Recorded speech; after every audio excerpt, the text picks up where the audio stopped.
अभी जो चर्चा करेंगे जो वैदिक काल। अच्छा, वैदिक काल क्या है कि इसके दो भाग हैं। एक तो पूर्व वैदिक है, इसे ऋग्वैदिक कहेंगे। इसका क्या 1400 से लेके 1000 ईसा पूर्व तक है वैदिक काल। अच्छा, दूसरा क्या है उत्तर वैदिक काल।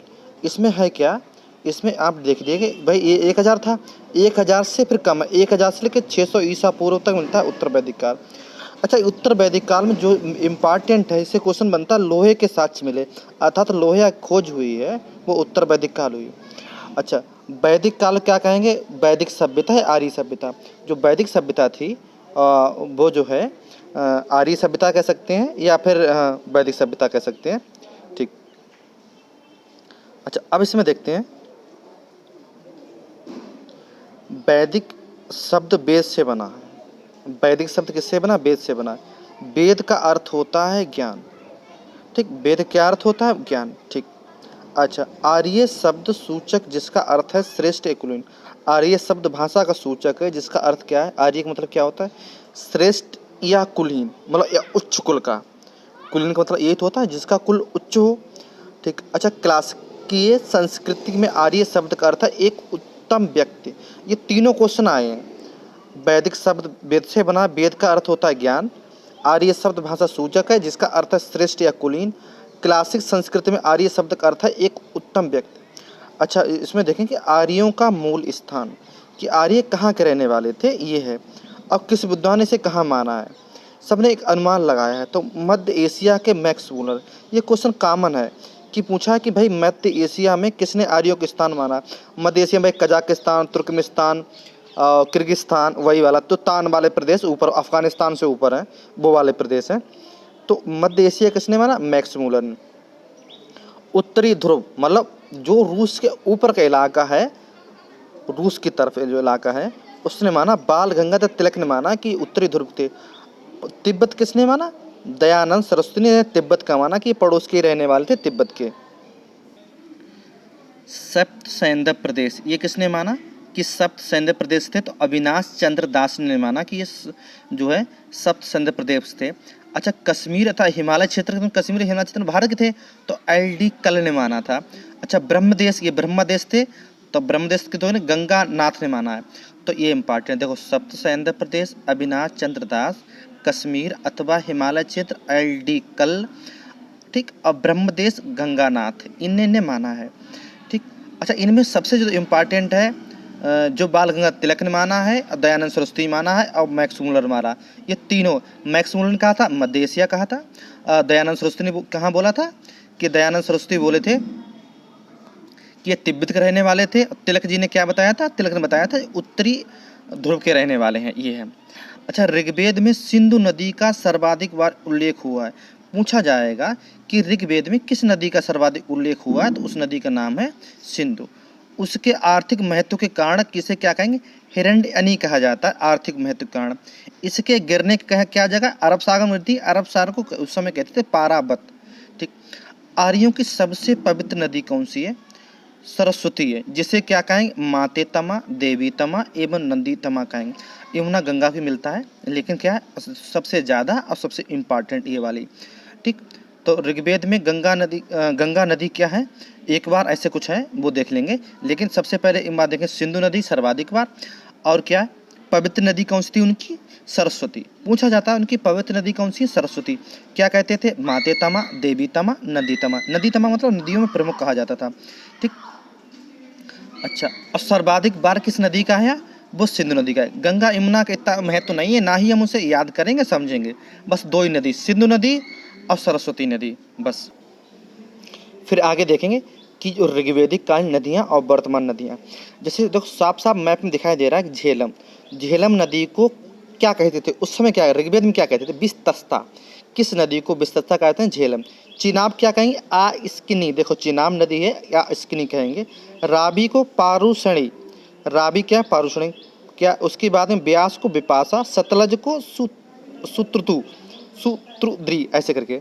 अच्छा, घंगर नदी है, घंगर नदी वही कालीबंगा और राखीगढ़ी घंगर पे है ना।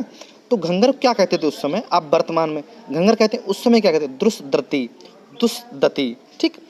अच्छा, एक है इससे कहते हैं गंडक। गंडक उत्तर प्रदेश बिहार में ओके मतलब सीमा रेखा बनाती है, तो गंडक क्या कहते थे उस समय? सदा नीरा। किस नदी को मतलब सदा नीरा कहा जाता है? तो गंडक नदी। फिर से आप मैप देखें, झेलम विस्तरता, चिनाब आसिकनी, रावी पारुषणी, व्यास विपाशा, सूत्रदू मतलब सतलज, और जो उसमें घंगर उसे कहते हैं उस समय द्रुष्दती, और गंडक का सदा नीरा। अगर जो पेपर दे रहे हैं ना तो उन्हें पहले से पता है ये क्वेश्चन आते हैं, जो पेपर दे रहे हैं उन्हें पहले से लोगों से पता है, इसलिए इन्हें समझना और मैप द्वारा बहुत अच्छा रहेगा। आगे देखते हैं, वैदिक साहित्य को, वैदिक वेद साहित्य को मतलब वैदिक साहित्य को श्रुति भी कहा जाता है। श्रुति का शाब्दिक अर्थ है सुना हुआ। ठीक, भारतीय साहित्य में वेद सर्वाधिक प्राचीन है। अगर सबसे प्राचीन कौन? वेद। इनका क्रम इस प्रकार है, सबसे पहले वेद आया ऋग्वेद, उसके बाद यजुर्वेद, उसके बाद में सामवेद, सामवेद लिखा हुआ है, ये सामवेद लिखा हुआ, उसके बाद सामवेद, उसके बाद अथर्ववेद। तो उसी हिसाब यजुर्वेद ऋग्वेद, यजुर्वेद, सामवेद, अथर्ववेद, इनका वेदों का है। अच्छा, यजुर्वेद, ऋग्वेद तथा सामवेद का वेद त्रयी या त्रयी कहा जाता है। क्वेश्चन पूछेगा आपसे किसे वेद त्रयी कहा जाता है, तो तीन वेद पहले वाले तीन बने, उनका नाम याद रखें, ऋग्वेद, यजुर्वेद, सामवेद। अच्छा, एक बात और है कि प्रत्येक वेद के कितने भाग होते हैं? 4। प्रत्येक जो वेद होता है 4 भागों में डिवाइड है, संहिता, ब्राह्मण ग्रंथ, अरण्यक और उपनिषद। अब ओनली ऋग्वेद के बारे में चर्चा करेंगे। कितने मंडल? 10। सूक्त कितने? 1028। रचनाएं कितनी? 10,052। ठीक, ब्राह्मण ग्रंथ, इसके 2 ब्राह्मण ग्रंथ हैं, तो कौन से? एक ऐतरेय ब्राह्मण, एक कौशिकीय ब्राह्मण। ठीक, पढ़ने वाला जो टीचर होता था, पुरोहित होता, उसे होत्र या होता कहा जाता था। अच्छा, इसमें प्राचीन क्या है? जो 2 से 7 मंडल हैं, 10 मंडल थे, जो 2 से 7 मंडल हैं वो प्राचीन माने जाते हैं। गोत्र शब्द का उल्लेख कहाँ मिलता है? ऋग्वेद मिलता है। गोत्र प्रथा की स्थापना कहाँ हुई थी? उत्तर वैदिक काल में हुई थी। तो अब गोत्र शब्द किसमें मिला? ऋग्वेद में। हालांकि इस प्रथा की स्थापना जो हुई है, ठीक, वो हुई है उत्तर वैदिक काल में। अच्छा, ऋग्वेद मंडल है, तो अब इसमें मंडल रचयिता जो पहला मंडल है, 10 मंडल है, देखो 10 मंडल लिखे हुए हैं, और रोमन में इसलिए लिख दिए कि ये इंपॉर्टेंट है, कभी को रोमन पूछ लेता ना, इसलिए मैंने रोमन में लिख दिए हैं। तो इसमें ये पूछ रहा है कि भाई पहला मंडल किसने लिखा है? तो मधु छमदा या मेधा तिथि लिखा है। दूसरा मंडल है गर्त समद। तीसरा मंडल जो विश्वामित्र भगवान राम के गुरु थे, इनने क्या लिखा? गायत्री। इसमें क्या है? गायत्री मंत्र का उल्लेख मिलता है, ये सविता सूर्य को समर्पित है। चौथा मंडल है वामदेव। चौथा मंडल है वामदेव। पांचवा मंडल है ऋषि आत्रेय। छठा मंडल भारद्वाज ऋषि। सातवां मंडल वशिष्ठ ऋषि। आठवां मंडल जो है उसमें कहेंगे कड़ब ऋषि अंगिरस, कड़ब एवं अंगिरस है। नवा मंडल इम्पॉर्टेंट है, तो इसमें देवता सोम, जो सोम था वनस्पत देवता था। और 10वां मंडल इसमें विमदा है, इंद्र और शची। अच्छा, इससे मिलता है। तो देखेंगे प्रारंभ में, इसी 10वें मंडल की बात कर रहे हैं, प्रारंभ में 3 वर्णों का उल्लेख मिलता है, मुख से ब्राह्मण, भुजा से क्षत्रिय, जांग से वैश्य। शूद्र शब्द का उल्लेख 10वें मंडल में किसे मिलता है? पुरुष सूक्त मिलता है। और शूद्रों का निर्माण किसने हुआ? पैरों से। तो भुजा से क्षत्रिय, बोले मुँह से चलते हैं, मुख से ब्राह्मण, भुजा क्षत्रिय, जांग से वैश्य, और शूद्र जो होते हैं वो पैर से। किसमें मिलता है? 10वें मंडल पुरुष सूक्त में। तो इसमें क्या क्या इम्पार्ट है? तो इम्पार्ट ये देंगे 10 मंडल। आप तीसरा मंडल किसने लिखा? विश्वामित्र है क्या? इसमें गायत्री मंत्र का उल्लेख है। ये जो है इसमें है कि गायत्री मंत्र को, गायत्री मंत्र किस देवता से संबंधित है? बोले सविता। सविता का मतलब होता है सूर्य भगवान से समर्पित है। दूसरा यजुर्वेद। यजुर्वेद में क्या है? इसमें दूसरा मंडल क्या है? यजुर्वेद। इसमें क्या है? स्रोत एवं कर्मकांड वर्णित है। ये स्रोत कर्मकांड अथर्ववेद मत लगा देना, ये आया था उत्तर प्रदेश जो लेखपाल में 2016 में भर्ती आई थी, उसका मतलब है कि स्रोत एवं कर्मकांड किसमें है? तो यजुर्वेद।